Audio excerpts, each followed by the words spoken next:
Good day, friends, and I welcome each and every one of you in the name of Jesus. Now, let us praise and worship the powerful and wonderful God.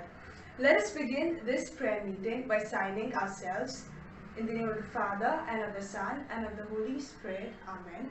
Our Father who art in heaven, hallowed be thy name. Thy kingdom come, thy will be done, on earth as it is in heaven. Give us this day our daily bread, and forgive us our trespasses, as we forgive those who trespass against us. And lead us not into temptation, but deliver us from all evil. Amen. Hail Mary, full of grace, the Lord is with you. Blessed are you amongst women, and blessed is the fruit of thy womb, Jesus. Holy Mary, Mother of God, pray for us sinners, now and at the hour of our death. Amen. प्रणाम मरिया, कृपा पूर्ण तू, प्रभु तेरे साथ है, धन्य तू स्त्रियों में और धन्य तेरे गर्भ का फल यीशु। इस संत मरिया परमेश्वर की माँ, प्रार्थना कर हम पापियों के लिए, अब और हमारे मरने के समय। आमेन. नमन मरिये कृपेन भरलेले, स्वामी देव तुझ्या संगता, स्त्रियां भितर तू सदैव आणि सदैव फळ तुझ्या खुशीचे येसू. भगवंती मोरी देवाची माय, आम्हा पाप्या खाते विनंती कर, आता आणि आमच्या मरणाच्या वेळार. आमेन. Glory be to the Father, and to the Son, and to the Holy Spirit, as it was in the beginning, is now, and ever shall be, world without end. Amen. Praise the Lord, brothers and sisters. Just as the Word of God says in Mark 10:18, Jesus said to them, "Why do you call me good? No one is good except God the Father alone."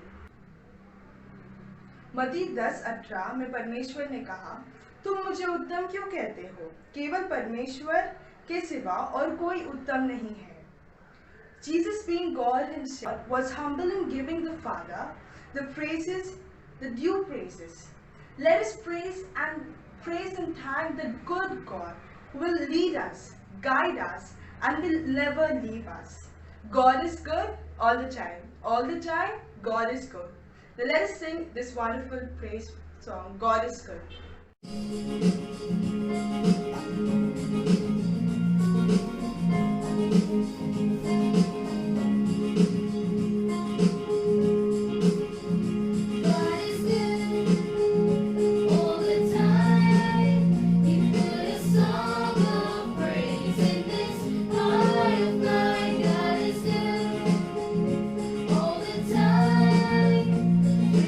Darkest night, His light will shine.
Just as we have praised God, praised the Almighty and loving God. Brothers and sisters, I welcome each and every one of you to open your hearts to the Holy Spirit, which will cleanse our bodies. Just as the Word of God says in 1 Corinthians 6:19, do you not know that your body is a temple of Holy Spirit? Let us invite the Holy Spirit to cleanse our bodies and to prepare us to worship the Almighty Father.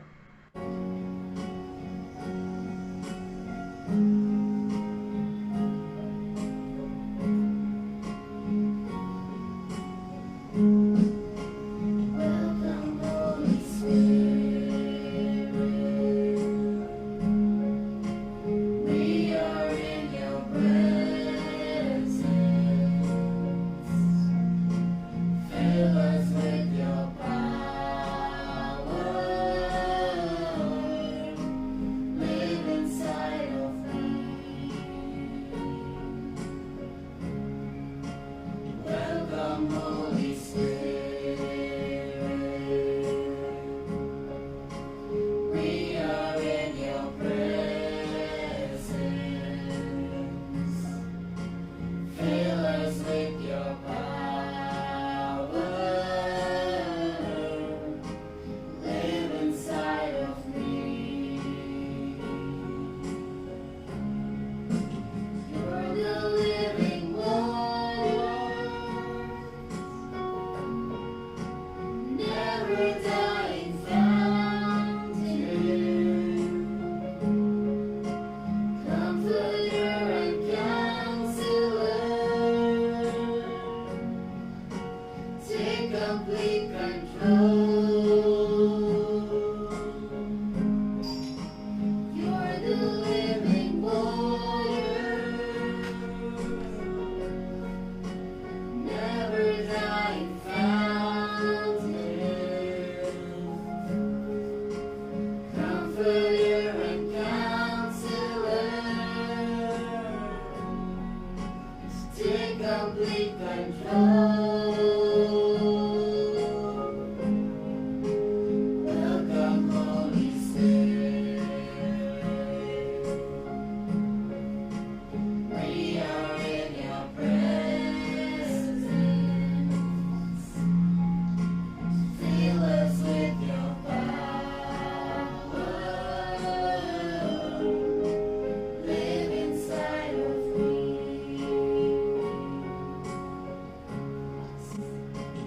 Fill us with your power. Live inside of us. Fill us with your power. Live inside of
The Word of God says in John 2:17, the world and its desires pass away, but whoever does the will of God lives forever.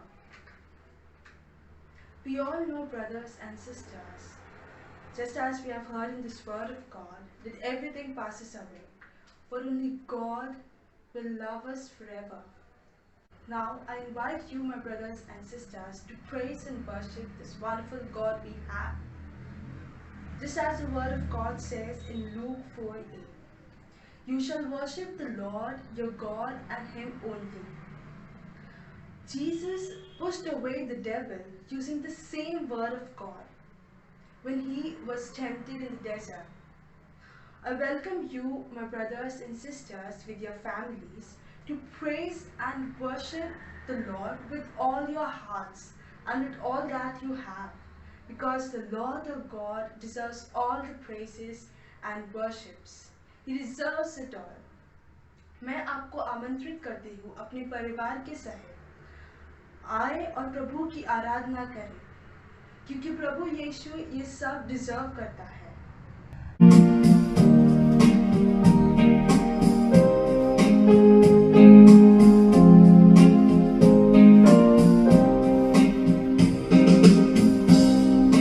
You are my refuge.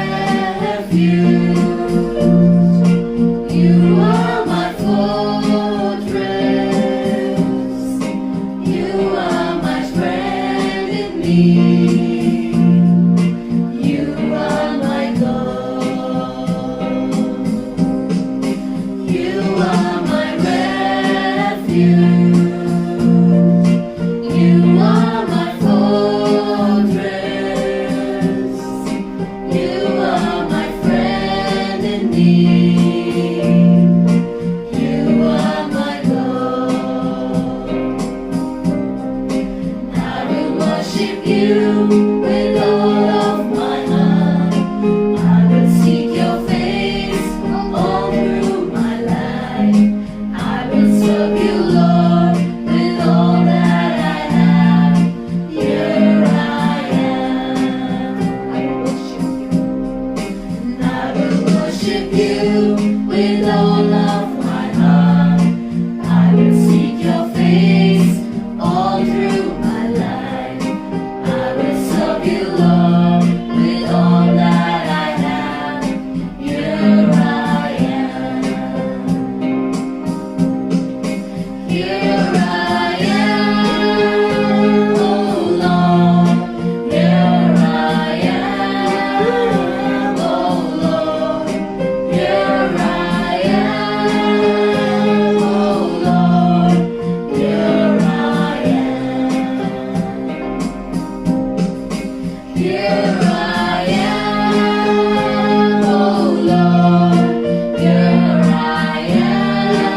the children of God say, Amen.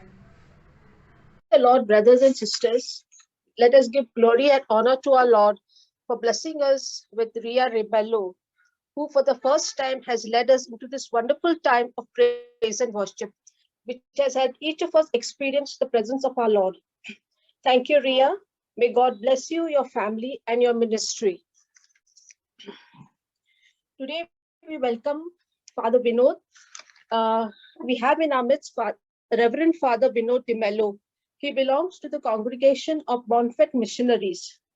2 years after his ordination, he opted to work as a missionary in Papua New Guinea since 2010. At present, Father Vinod is the pastoral vicar of the Catholic Diocese of Leh and also the parish priest of St. Michael's Parish, Ericu in Leh Diocese. Today, Father Vinod is going to share with us about living in obedience. Father Vinod, we all of us on behalf of the prayer group, we extend a warm welcome to you in the name of our Lord Jesus. Today, I will be sharing with you about how to live in obedience.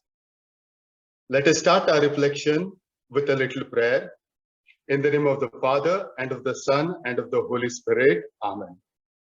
God, our loving Father, we ask you to bless us with the Spirit which filled Jesus, your beloved Son, in the desert when he was with you, closely in relationship with you for 40 days. That Spirit led him to a mission where he could listen to you, a mission where he could listen to your word, a mission where he could live a life of obedience with you. We also ask you to strengthen us with that Spirit, a Spirit which made Jesus to give himself totally on the cross. A very strong courage, a very strong spirit of surrendering and commitment towards your word and towards your will. We also ask the intercession of our Blessed Mother, who is the mother of obedience, mother of faith, that she may walk with us and help us to follow the footsteps of Jesus in our life, in living his word and his will, and in accomplishing the will of our Father in our lives. We make this prayer through Christ our Lord. Amen. Dear brothers and sisters, as I'm going to share with you today about how to live in obedience.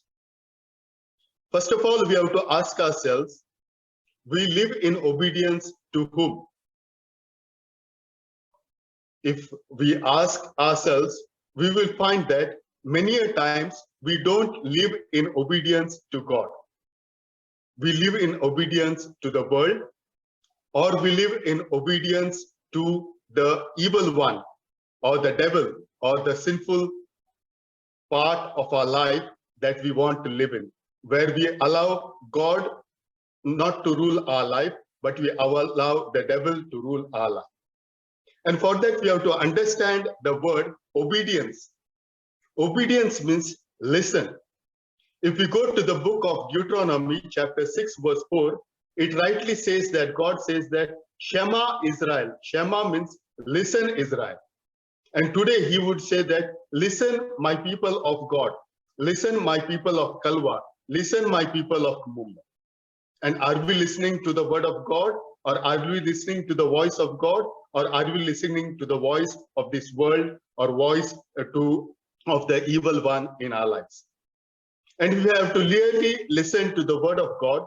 First of all, we should know there are three spirits that dominate this world or that dominate our lives.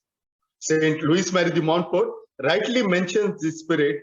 First is the spirit of the devil, or he calls it as diabolic spirit, or he calls it as devilish spirit. I would like to give you an example. For example, when you fall sick, you may go to the doctor, take some medicines. If that doesn't work out, you would go to the church and kneel down and pray certain prayers so that your sickness may be over.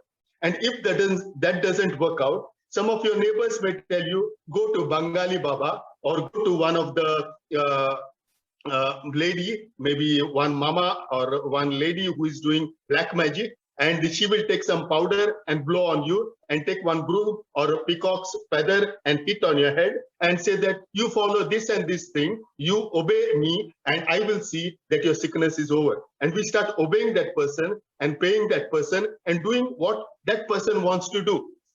Now, which is the spirit this person is using, whether it's Bengali Baba or one mama of black magic or Jadu Tona or Jadu Tantra? They use the spirit of the devil.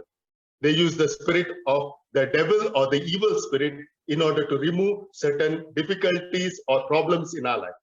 In this way, what happens is we are not trying to remove the sicknesses of spirit in our life, but we are trying to multiply our problems in our life, because we are trying to surrender ourselves to the evil spirit and not to the spirit of God. The second spirit, St. Louis Marie de Montfort says, that dominate this world and our life is the spirit of this world. I remember very specially, there was a man who used to carry the monkey all around and show the monkey play. And in this monkey play, he used to ask the monkey, he used to give the vessel to the monkey and say, go and bring some water for your mother. And the monkey was not bringing the water for the mother. He used to keep the vessel aside and fold the hands and sit. Because the monkey did not want to listen to the man who was giving him food, and did not want to carry or do something for his mother who brought him into this world. But when the man who is having the monkey used to say, now you bring some water for your wife, this monkey used to immediately carry the water and bring to the wife. This is the spirit of the world. When we speak about spirit of the world, we start giving place of God in our lives to a person in this world, or to a person whom we love in this world, maybe love, or for the things which you love in this world. At times that place of that woman whom we love, or at times it can take the place of money, or at times it can take the place of power or position, or something which can boost us, something which can boost us or boost our ego, what we like, what I like more than God likes. And I start obeying these things in my life. But the last spirit which dominates our life, or which dominates this world, and St. Louis Marie de Montfort tells us that this is the spirit we have to obey. This is the spirit we have to live in obedience with it. This is the spirit which we have to listen to. And this is the spirit that is the Holy Spirit. This is the spirit that is the spirit of God. This is the spirit which comes from the word of God when we read the word of God. Now, when we speak about God speaking to us, if you ask Pope Francis would say that God speaks to us in two Bibles. The first Bible is the word of God that we read, we have in our house, we have in the church. God speaks to us. He has spoken 2,000 years in the Old Testament, and again the 2,000 years now, along with the tradition of the church, with the Bible and the catechism of the Catholic Church. God is speaking to us. The Holy Spirit is speaking to us. That's the word of God. But Pope Francis also says that there is second Bible where God speaks to us. That is the nature. That is the nature. Now we are in the stage of coronavirus, okay, where the sickness is spreading more and more. God is speaking through this sickness something to us. Here we had in Papua New Guinea quite many big earthquakes, okay, landslides, okay, and these are all the things God is speaking to us. There are many difficulties, there are many problems, okay, there are many troubles and trials in our life. God is trying to speak to us, and we have to listen to that voice of God in our life. Listen to the voice of God in our life. And Pope Francis rightly says that apart from the various things that are happening in our life, one of the main places where God speaks to us is through our enemies, is through the people who do bad things to us. And we have to listen to their voice, because that is also the voice of God. That is also the creation of God. And very specially, these are the key people who try to help us to live our life in obedience to God. Live our life in obedience to God. Now, when we listen to the spirit of the devil or the evil one, or when we listen to the spirit of this world, we commit three sins. And these three sins are old enough, as old as 4,021 years, which the Bible has beautifully summarized in Dada Dadi Ki Kahani from Genesis chapter 1 to Genesis chapter 11. In Genesis chapter 1 and Genesis chapter 11, these are the ancestral stories, or we would say in simple words, Dada Dadi ki kahani of all people of Judah, or of people of the Jewish people. Okay, they are the ancestral stories of the people, they are the Hebrews. Now the stories, we don't know whether they are true or not, but the stories, what they communicate, a message, it is true. And it speaks about our relationship with God, how we live our life in obedience to God. The first sin, which is the start of our disobedience to God, going against the will of God, is the sin of Adam and Eve. If you look at the life of Adam and Eve in the Garden of Eden, God blessed them with everything they want. And they had only two works to do. The first work was to eat, and second work was to sleep. Remaining everything, there was a rhythm, and the creation will take care of itself. They had nothing to do. But God told, don't eat of this tree, because this rhythm will be disturbed if you eat of this tree. But man wanted to be like God, woman wanted to be like God, and that's why they listened to the evil one, the no good, that bad spirit, and very especially this sin happened, that is the sin of disobedience. That man and woman, that we went away from God. We became disobedient to God. Once we are disobedient to God, what happens? We fail to listen to the voice of God in us so that we can be obedient to Him. We are compressing or suppressing the voice of God within us, because God has made us and we are the temples of the Holy Spirit, and Holy Spirit always tells us what is good and what is not good that we do or not. And we lose this contact with God when we sin, when we are disobedient to God. That is the sin of Adam and Eve.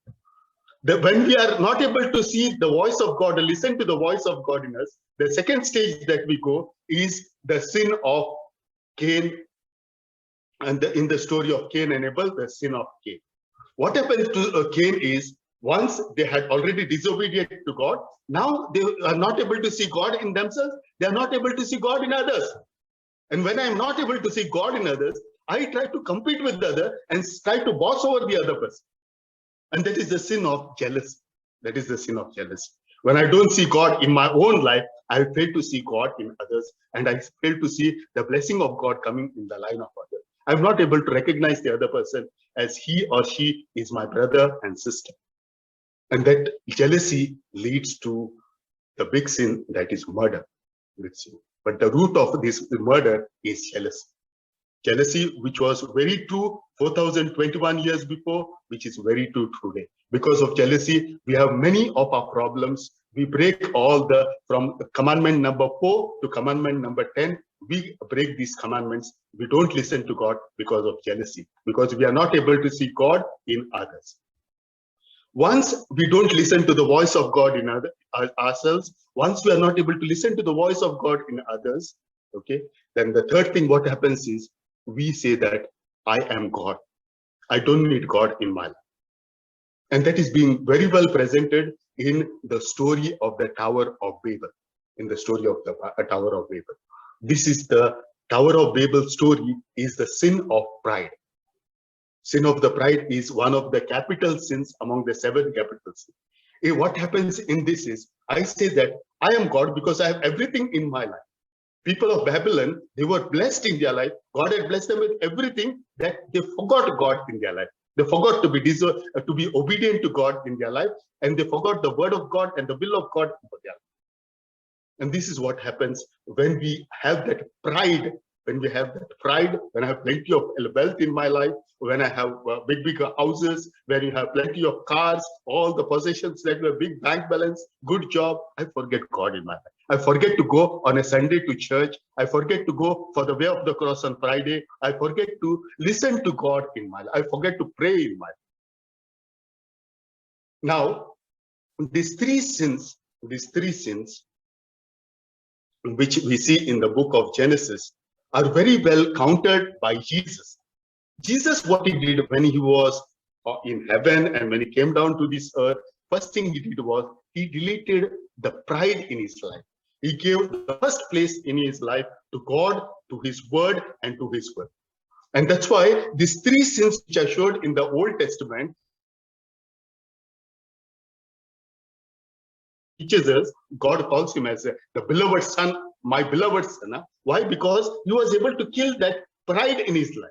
Okay, he counted these three sins in his life with the three temptations which came to him in the wilderness when he was there, in the desert when he was there for 40 days. The first sin he counted when Satan came and said, "You are very hungry. Change these loaves of stones into the loaves of bread and eat yourself." And Jesus makes a point very clear. He says that it is not by the bread alone that man lives, but it is by the word of God.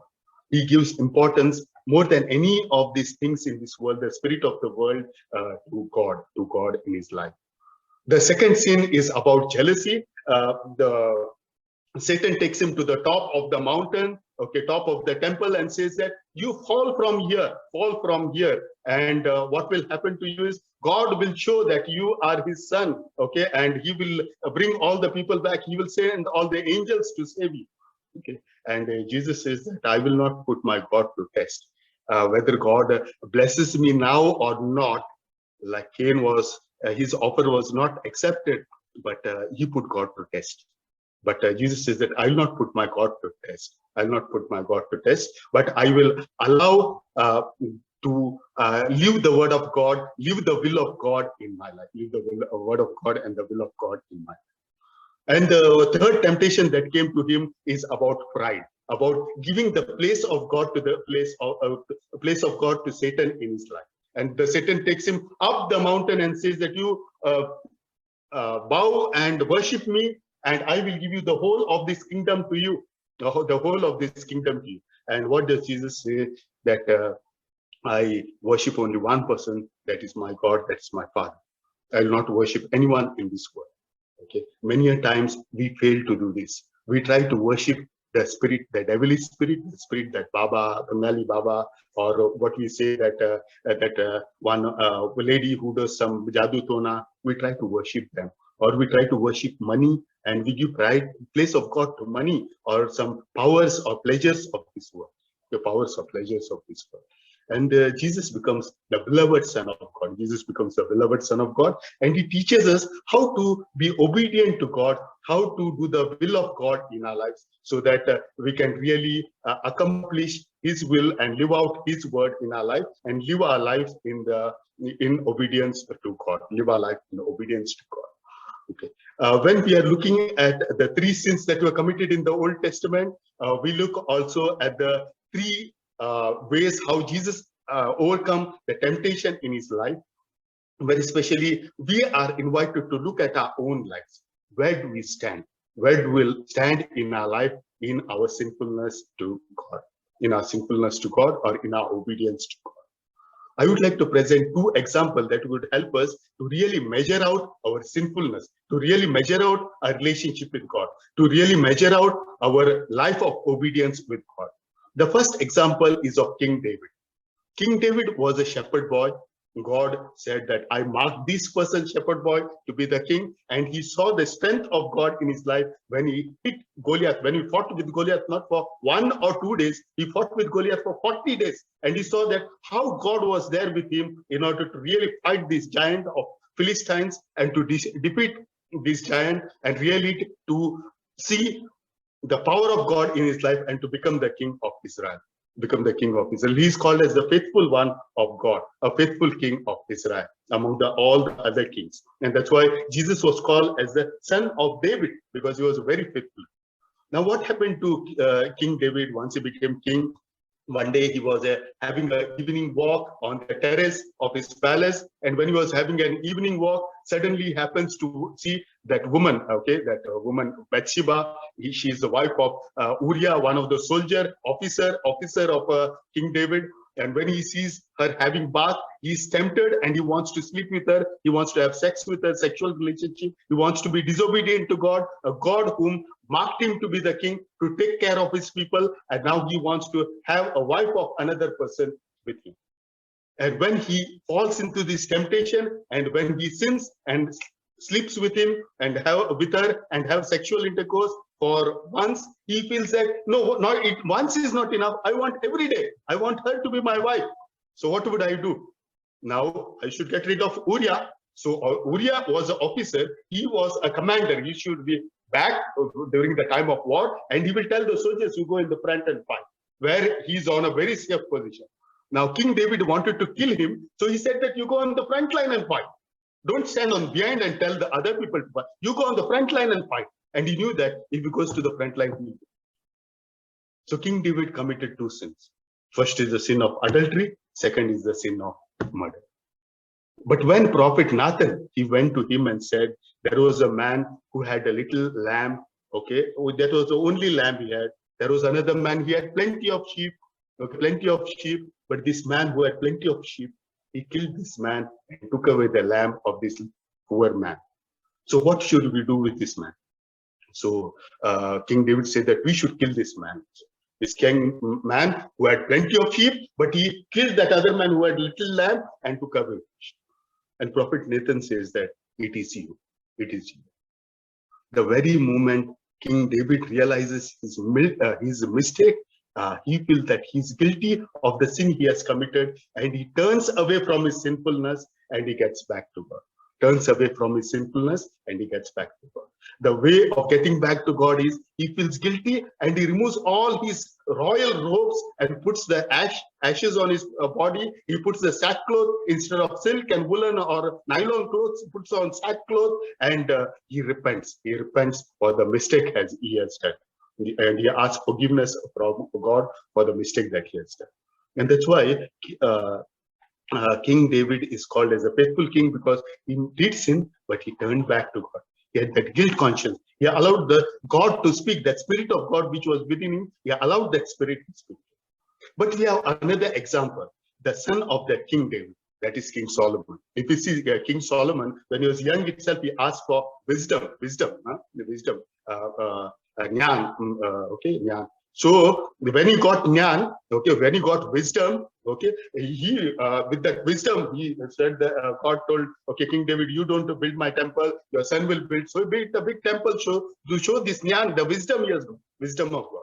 Then after building the temple, what happened? He married almost 700 wives and 300 concubines here. Okay, keeps aate jate. And after having the 700 plus 300, 1,000 wives, and these wives slowly by slowly, they were all foreigners, most of them were foreigners. They said that, okay, if you really love me, Solomon, my darling, you have to also build some temples for our gods. We have gods from other places. We are all foreigners. We don't believe in this God, Yahweh, the God of Israel, one God. No, we have our sun God, moon God, star God, tree God. We have to worship snake God. So you build temple, Baal, Ashtoreth and all. You build temples for these gods of Okay, Solomon wanted to please them, and he built temples for their gods. Okay, temples were just to say that, darling, I love you, and these 1,000 wives, I build small temples for all your gods, And after building the temple, what happened? These women, their wives, again said that, okay, if you really love us, then you start worshiping with us to these gods. It is not enough to build the temple, but worship, that becomes your God, because this is my God, and it should be also your God. And King Solomon forgot his God, the God who blessed him with wisdom, the God who made him the king, And he went on sinning and sinning and sinning, committing adultery and committing the sin of idolatry, worshipping other gods. He went on and on and on. And he never felt that he is a sinner. He felt, I am okay. Most of us feel like that. Huh? We commit sin, but we don't want to go for confession. We say, I am okay. We commit sin and we don't want to go to the church for mass. I am okay. I don't need God. We commit sin. We don't want to pray. We don't want to, because this going for mass, going to confessions, receiving the sacraments, praying is the place God speaks to us. But I am okay. Others are not okay. I am okay. God is not okay. Okay, God is not blessing me. I am okay. Okay. And this is the sin of pride. This is the sin of pride. Pope Francis calls this as corrupt, the stage of corrupt. Who is Pope Francis? And Pope Francis said that I am a sinner. He did not say, I am the boss of the Catholic Church. I am the owner of the Catholic Church. He said that I am a sinner. He said that I don't take pride in sin, but I take pride in my Lord who died for me. He made a road that even after sinning, that I go for confession, and he's sitting for me to listen to my sins and to bring me back to God, to wash me with his blood, with his body, and make me clean and bring me back to God, bring me back to God. This is what King David did, and this is what Pope Francis invites us to undo that sinfulness in us. Now, if you see the word sin, sin, S-I-N, the center of the sin is I, S-I-N, 3 letters. S, after the S, the second letter is I. The center of sin is I. If you see in the word devil also, there is I. If you see in the word evil also, okay, which makes us to sin, there is I. Okay, when we read that, remove that I in our life, okay, really most of our sinfulness, we stop sinning. Most of our sinfulness is gone.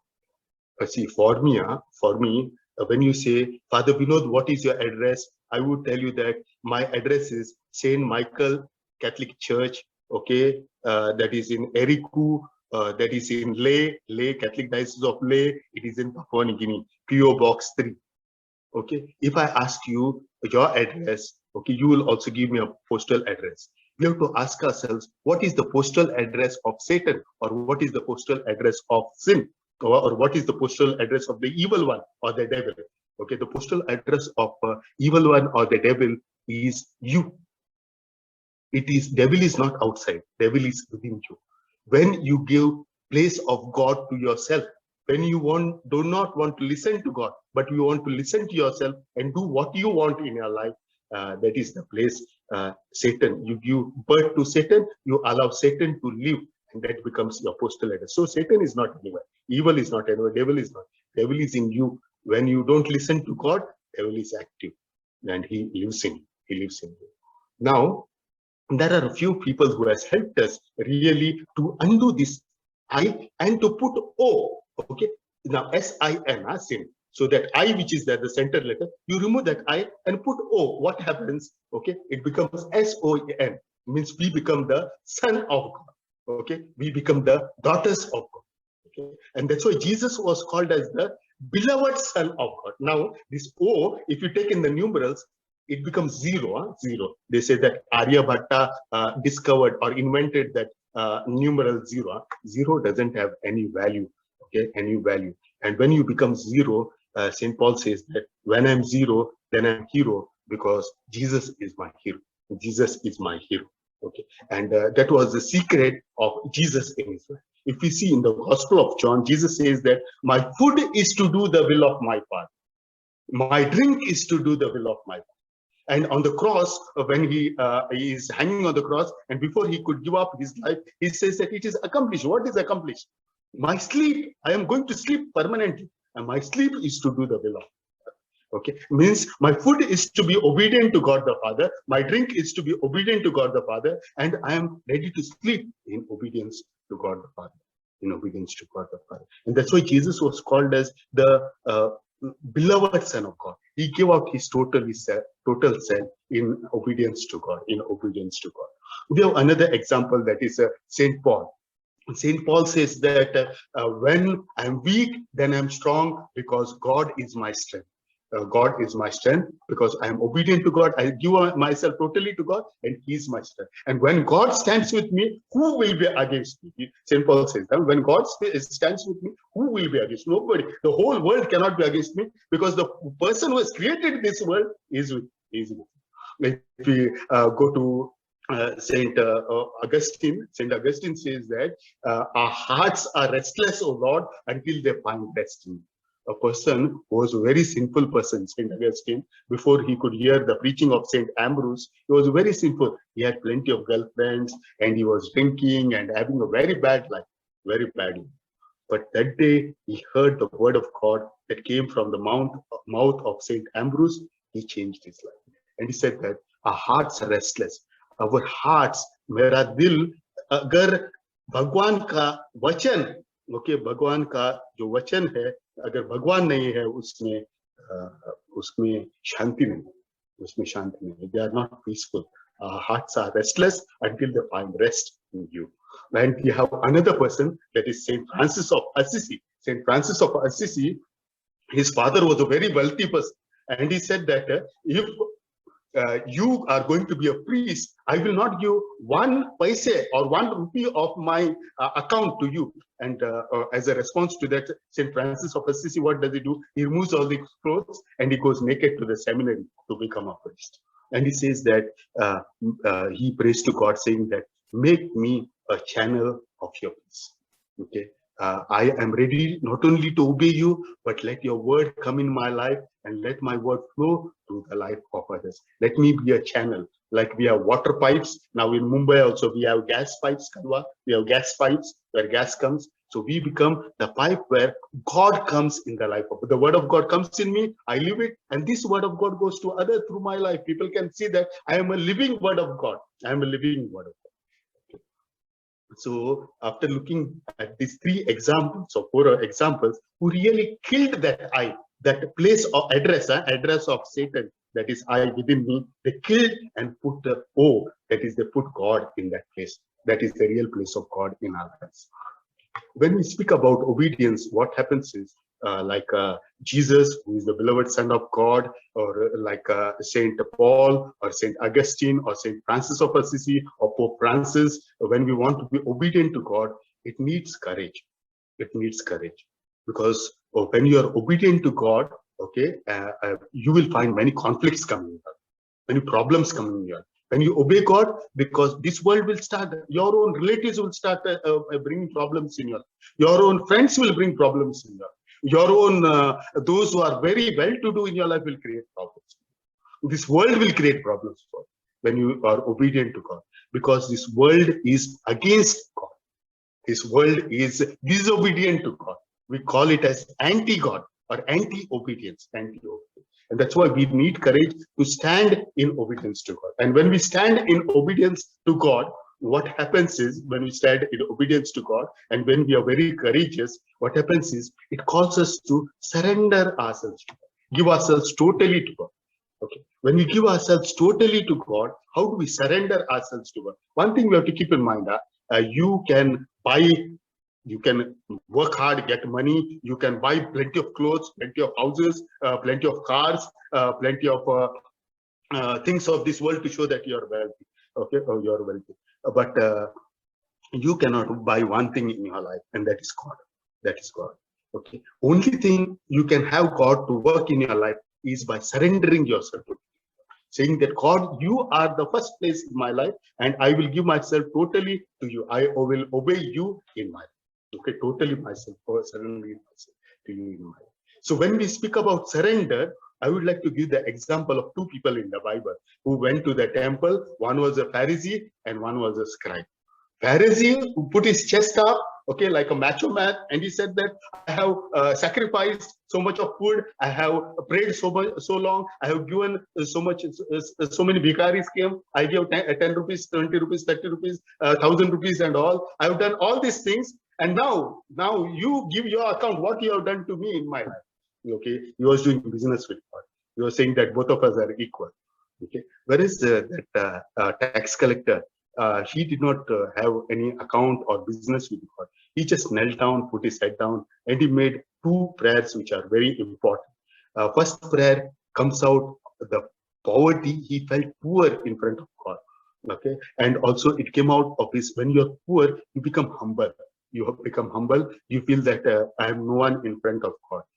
And that prayer came. He said that, Lord, have mercy on me. Lord, at the time of Jesus and all, they called kings as Lord. Lord, you are my king. Have mercy on me.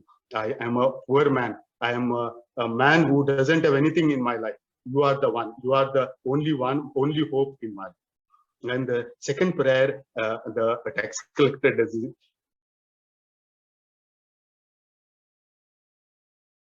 I am a sinner. Lord, have mercy. Open up himself. He was able to accept himself, who is, to accept, as like Pope Francis did, is able to accept himself. And these 2 prayers are very important in order to really surrender ourselves to God. You cannot possess God. God can possess you. God can use you only when you surrender yourself to God. My dear brothers and sisters, one thing to keep in mind: when you surrender yourself to God, God totally takes charge of you. Totally takes charge of you. He takes totally control of you. You know, when you are riding a motorbike or a cycle or a car, okay, or a truck or a bus, okay, there is a driver. When you are disobedient to God, you become the driver of your life. When you are obedient to God, God becomes the driver of your life. God the Father drives, God the Son drives, God the Holy Spirit drives. Mama Maria sits with us and directs us how to go. The only thing is, we can do this only not by any money or power or position of this world. No, you surrender yourself. And when you surrender yourself to God, God drives your life. And surely when God drives your life, He does the best for you and you go straight to heaven. And when you are on the earth also, your life will be a living witness of the kingdom of heaven. Because you are living in obedience to God, who is the creator and who He does the best in our life. The places in our life where we are not obedient to God is the places in our life we are not surrender ourselves to God.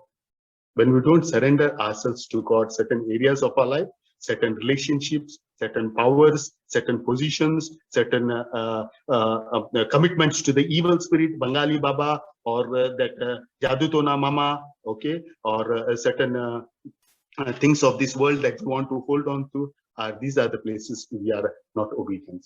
When you are obedient to God, one of the result of the obedience is success, prosperity, success and prosperity.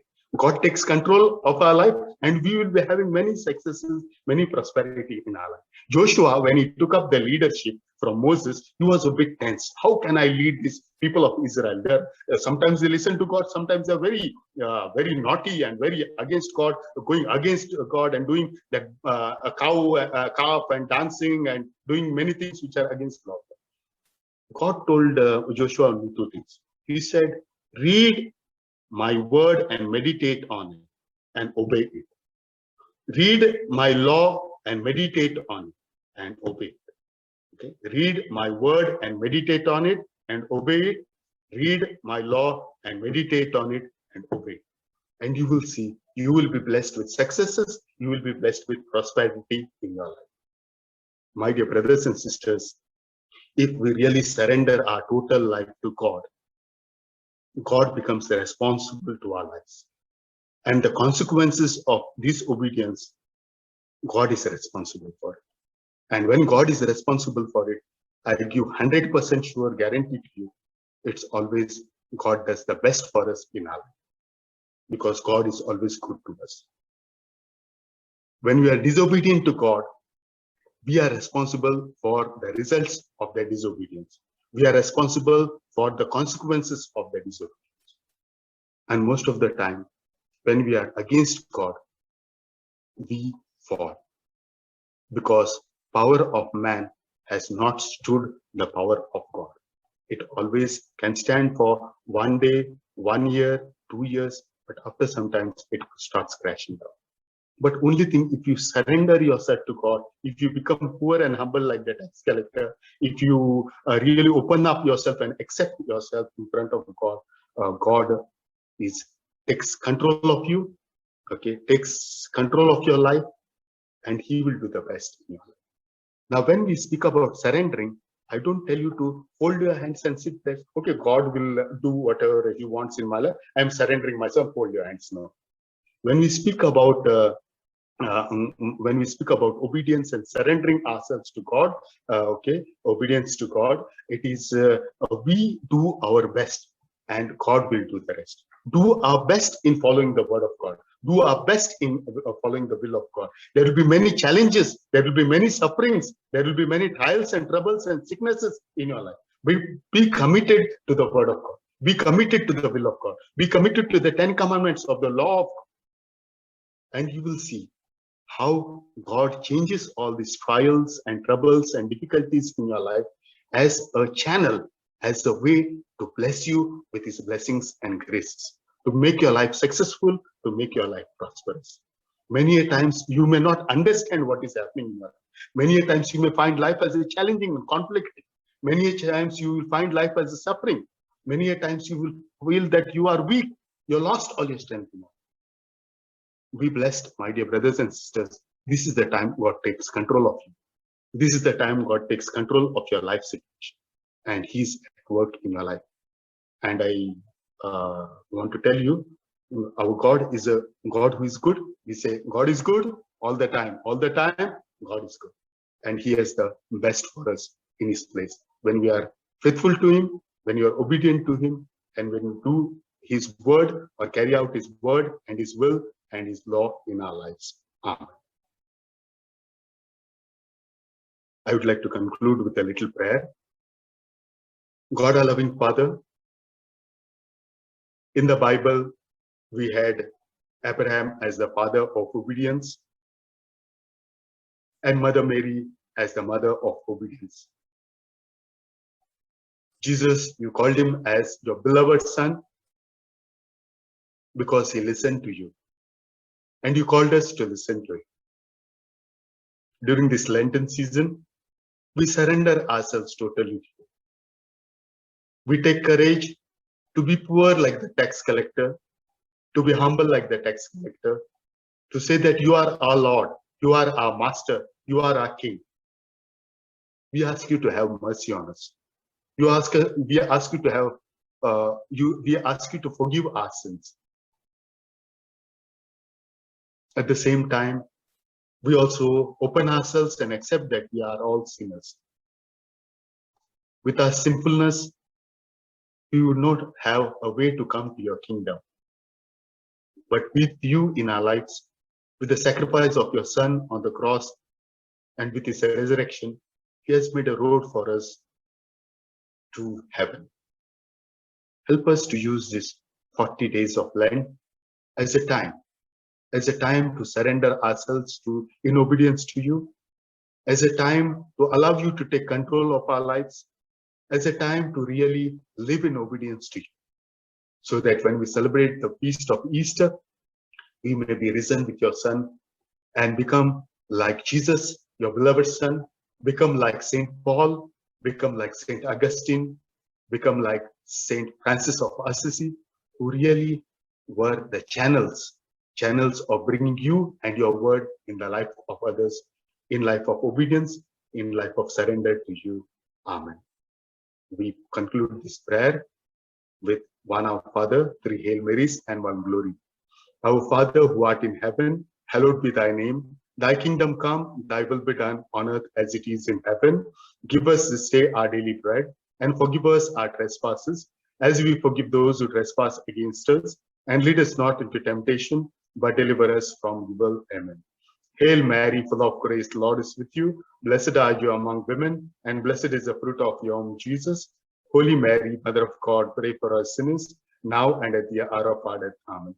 Glory be to the Father, and to the Son, and to the Holy Spirit, as it was in the beginning, is now, and ever shall be, world without end. Amen. The Lord be with you, and with your spirit. And may Almighty God bless you, the Father, and the Son, and the Holy Spirit. Amen. In the name of the Father, and of the Son, and of the Holy Spirit.